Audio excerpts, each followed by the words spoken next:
Home for Rent 2023, a horror mystery. The story opens with Ning and her husband Quinn, a middle class Thai couple who lives a relatively peaceful life with a young daughter Ing. Financial strain, however, begins to creep into their lives, prompting Ning and Quinn to consider renting out a part of their home to make the ends meet. Despite some initial hesitation from Ning, they decide to welcome the seemingly ordinary couple, Parn and her husband, as tenants.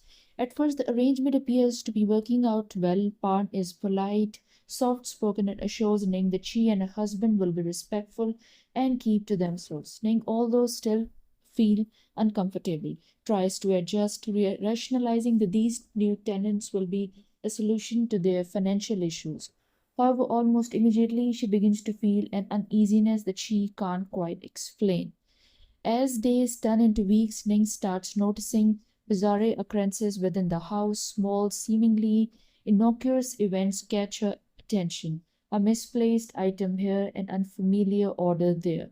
But these minor incidents escalates, turning into experiences that cannot be easily brushed aside.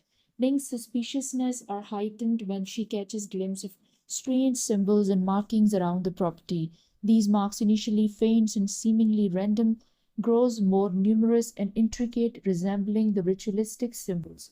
She realizes they are tied to some dark spiritual practices, though King dismisses her worries as paranoia. Despite her husband's reassurances, Ning's fear is only fueled by Pan's increasingly unsettling behavior. Pan begins to act as though she is not merely a tenant but someone with an unexplained authority or claim over the house.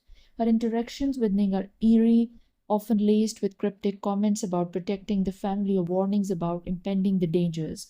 Pan's unsettling the comments make Ning feel as if Pan knows something terrible that she is not revealing, and the suspicion grows stronger as Ning uncovers more strange items in Pan's room. Ning's unease turns to outright fear when she starts finding traces of occult activity within the house. She discovers ritualistic tools and strange altars hidden in the barn's quarters, including photographs of her daughter Ing placed within these ritualistic setups. Realizing that her daughter may be the focus of Parn's attention, Ning is horrified. Aware that Parn has a particular, almost obsessive interest in ink, she begins to fear for her child's safety. Ning confronts Quinn, urging him to evict Pan and her husband, but he remains unconvinced, believing Ning is letting her imagination run wild. The psychological tension between Ning and Quinn grows as her paranoia isolates her further. She begins to feel that Quinn is somehow under Pan's influence. As Ning's anxiety intensifies, she notices her daughter Ink behaving unusually, speaking of strange dreams and visitors who appears at night. Ning is devastated to realize that Pan's influence may be affecting Ink in ways that she can't control. Determined to protect her daughter, Ning confronts Pan directly, but this only results in further intimidation.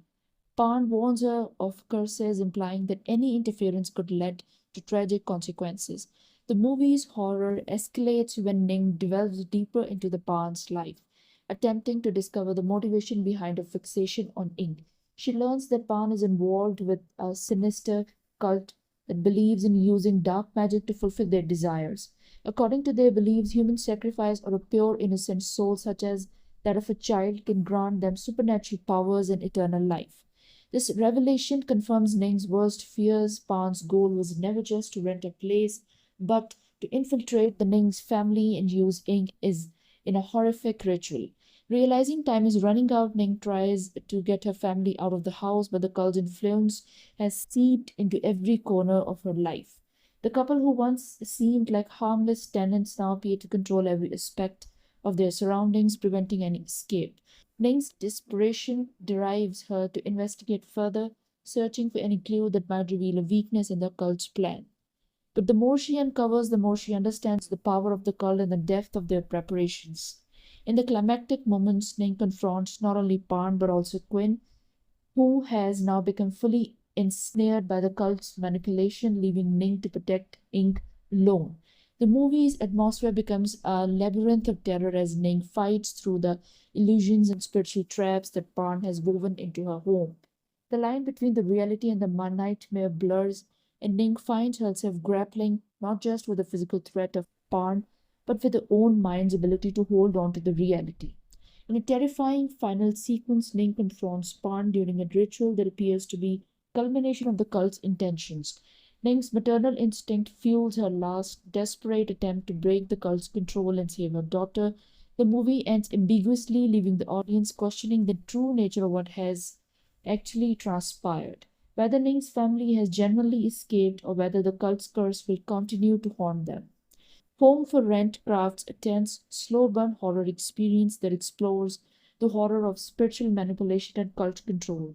The film captures the psychological unraveling of a family under the influence of dark forces, blending themes of mistrust, the supernatural, and the lengths to which a mother will go to protect her child.